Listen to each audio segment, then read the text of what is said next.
Greetings, comrades. My name is Gigantals, and this is another episode of Gigantals Theory.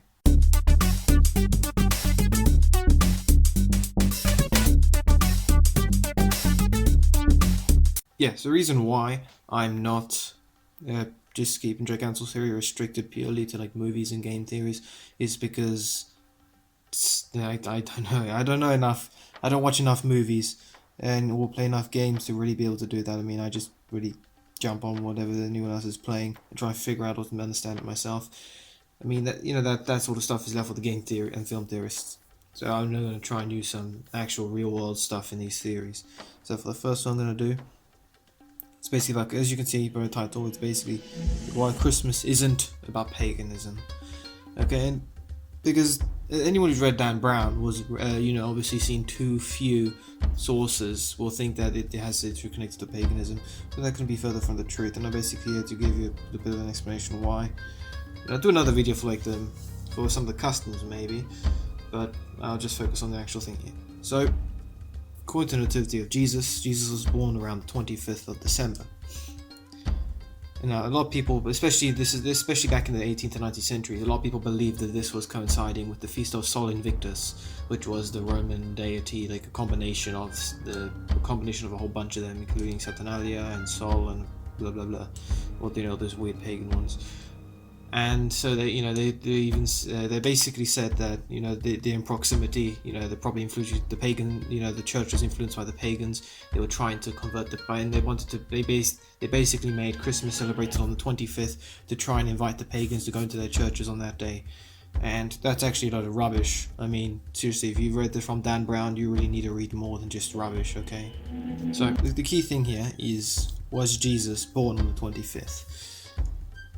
And that was actually quite a lot. That's not as big as a problem as you think within the church. You see, as far back as the Hippolytus of Rome, who lived in around 202 to 211 AD, he believed that Jesus was born around the 25th of December, and this was done through a series of calculations, because as you know, it takes roughly 9 months on average for a child to be born after they're conceived, and so. They included many other external factors into this, but a whole bunch of them, like the fact that Mary conceived Jesus 6 months after John the Baptist was conceived, and then there was then people trying to mix in with the fact that the temple in Jerusalem was busy being built for 46 years, and it was referenced that it was still being built in the time of Jesus, or the fact that King Herod, who when he died. Yeah, and he was the same Herod who ordered the death of all the boys in Jerusalem, in Judea, and so they're basically trying to link all this stuff together. And yeah, the year's a bit off exactly, because it's not like there's a 0 AD or 0 BC, but the dates are a couple of years around either side of that single day. Now, the feast of Sol Invictus is celebrated on the 25th of December, and initially people thought that okay, maybe Jesus was based around that, because apparently Jesus is the light of the world, but they couldn't be more wrong. You see, the problem with the Roman calendar is just how many feasts there are. I was going to say probably a rude word there, but I decided to stop so YouTube doesn't grill me. There is almost a feast like every 3 days in the Roman calendar. Seriously, there are so many. Like, I'm sure if you lived in ancient Rome, okay. And that's with the same logic, saying because Jesus was born on the 25th, he was inspired by this celebration was inspired by the pagans. I'm sure like 90% of you out there, your birthdays would have been said to be inspired by pagans, because that's how many holidays there were. I mean, the feast of Saturnalia was originally on the 17th of December, but then it was extended to like a week-long event, lasting until the 23rd of December. Just because it's close together doesn't mean it's related. I mean, seriously, I live with a whole bunch of people on this floor here. We're a few meters away from each other. I mean, obviously they're not in the same room as me, but we're a few meters away from each other. But that doesn't mean we're related in any way. I know it sounds like a stupid example, but that's just how stupid this idea is, that because they're close together, they must be related. It's not the first time that people have said, was Jesus born on the 25th? I mean, Clement of Alexandria in 194 AD, he came to the conclusion that maybe he was born on November the 18th. And then, of course, there were a bunch of other dates like January, February, March, all that stuff. But the church has even actually never in its catechism actually defined, saying, okay, Jesus was born, Jesus was born on that date. They celebrate his birthday on the 25th of December, but they never once confirm 100% that he was born on the 25th, because it's not important. What's important is that they're celebrating the birth of the Savior when he comes into the world. Whether or not he was born a month, whether he was born on that day, a day later, a week later, or a month later, it doesn't matter. The point is they're celebrating why he was there. I mean, the Queen of England, she has 2 birthdays, a private one and then a public one. That doesn't mean she was born on 2 days. One is just for the sake of the other people.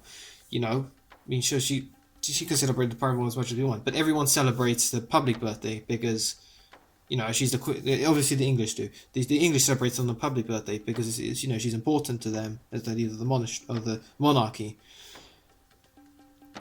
Another reason is actually due to the problem when it comes with calendars. You see, one of the initial points that you can actually link this into the Bible is quite parallel.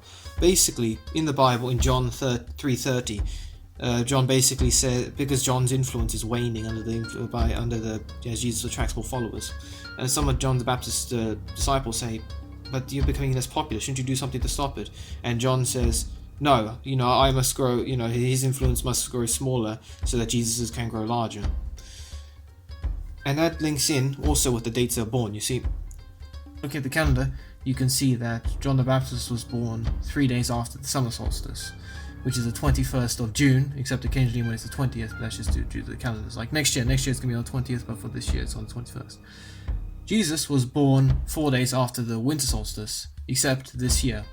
This year he'll be born 3 days. Yeah, he'll be born 3 days. I mean, again, think of the calendars. So the solstices are usually on the 21st of the month of June and December, but occasionally due to various factors in our orbit around the sun, it'll be bumped up a day to the 22nd of December, or the 21st, so it bumped down a day to the 20th of June. But for this purpose, we're going to stick to the fact that they usually happen on the 21st of those months. The summer solstice, every day after that, the days get shorter. The winter solstice, every day after that gets longer. And the people believe that there's a parallel in it. I mean, it's obviously not a coincidence, because there are way too many coincidences in the Bible then. But the people believe that there's a reference here, saying, because Jesus is meant to be the light of the world, so, John's influence decreases so that Jesus can increase. And the reason why they aren't exactly on these dates, people believe, was because of a problem with calendars. Because there was a problem with the Julian calendar, the leap years and everything, and then they was switched to the Gregorian calendar eventually, which is the one we use nowadays, which is why they celebrate on the 24th and 25th. But it's actually due to the Roman calendar. You see, the Roman calendar, known as the Calends method, the way it works is that they start counting from the first day of the successive month. For instance, Jesus was born on the 8th calend or day before January, and John was born on the 8th calend before. Well, let me do quick math here. July, okay, and that would put it. The calendar was a bit weird through this method, but that resulted in their basically being born on the 24th and the 25th. And then you got to remember also that the amount of days in the year, and then in each month, blah blah blah. The Romans were weird with all their dating methods, but that's why it doesn't exactly tie in to the 21st of those months.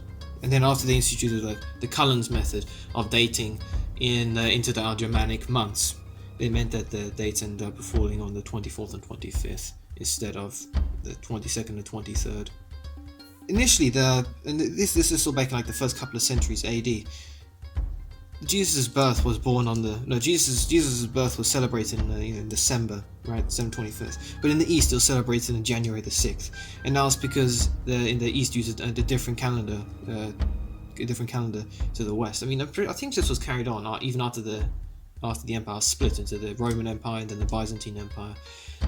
But different calendars ended up resulting in different days.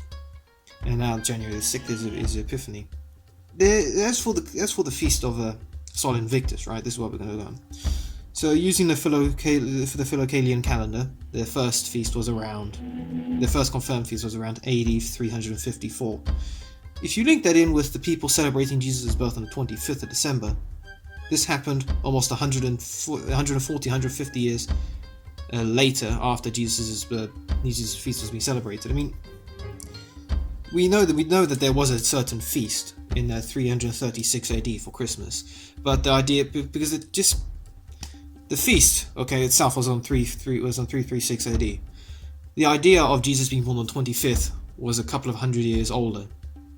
Okay, I mean, the Sol Invictus cult or whatever had been established in 274 AD, but that was restarted. But that was because Emperor Aurelian, because of the influence of Christianity in the empire, the amount of the amount of pagans is actually decreasing.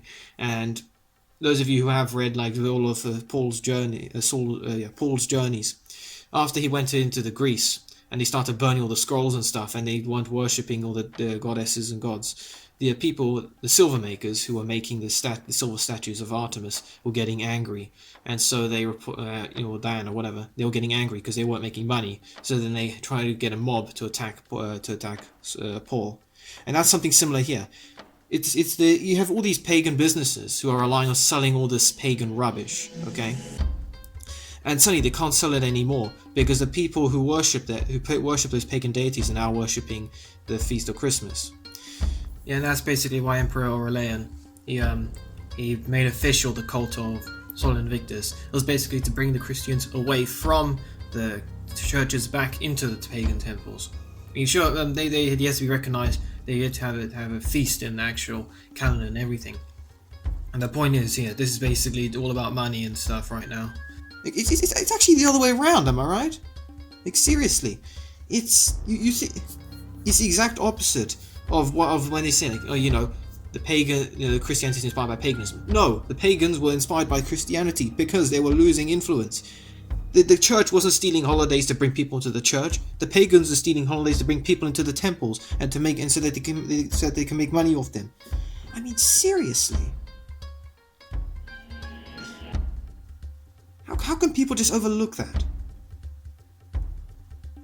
I mean, another you find all these weird theories about how Jesus can be born on the 25th due to what's going on. Like, people always talk about, the light of Bethlehem, the star of Bethlehem. There's a comet or a supernova or some kind of weird eclipse or the Jupiter.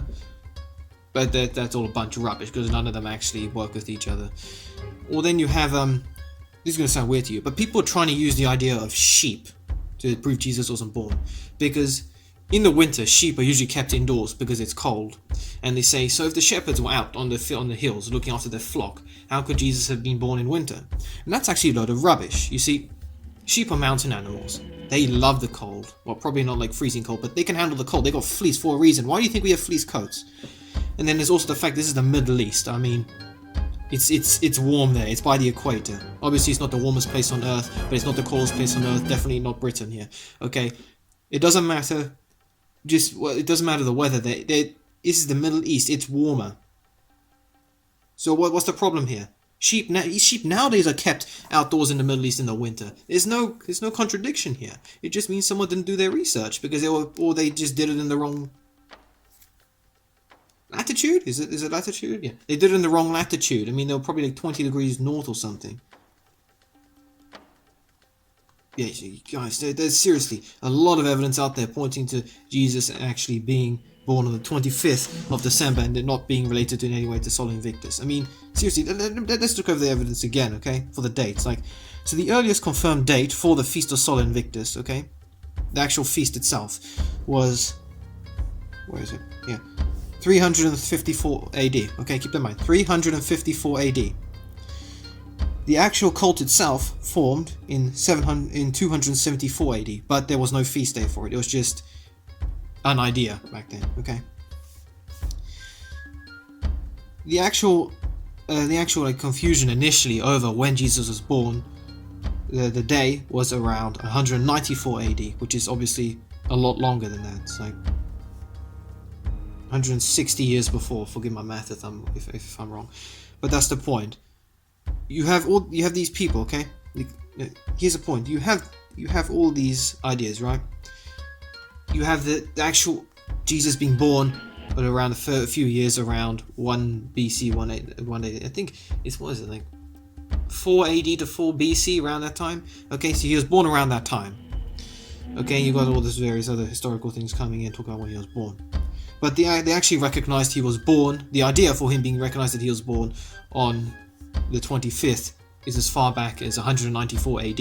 Hence, people saying, wait, maybe, and then giving another date, because they listed all those dates but the 25th at that point in time. I mean, they're obviously talking about, they obviously are references saying, he was born on the 25th of December. So we do know that there was, similar to a discussion that we're having now, but they had it back then.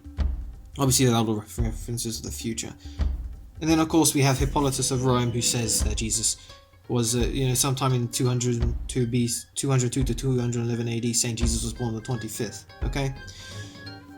So there's a huge section of time here in which the idea of Jesus of when Jesus was born, and then the institution of the cult of Sol Invictus was actually established. Big period of time. For the feasts themselves, the feast of Christmas was celebrated in 336 AD, whereas the feast of Sol Invictus was celebrated in 354 AD. So there's a big period of time here. That's like how many years is that? That's like 18 years, I think. Yeah,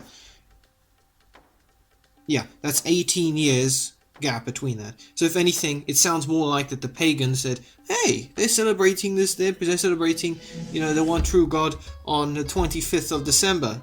Our God was born on the 25th of December. Let's make a feast about that too. That's actually the other way around, okay? Don't listen to Dan Brown's rubbish, okay? We know it's rubbish. You can do research on it.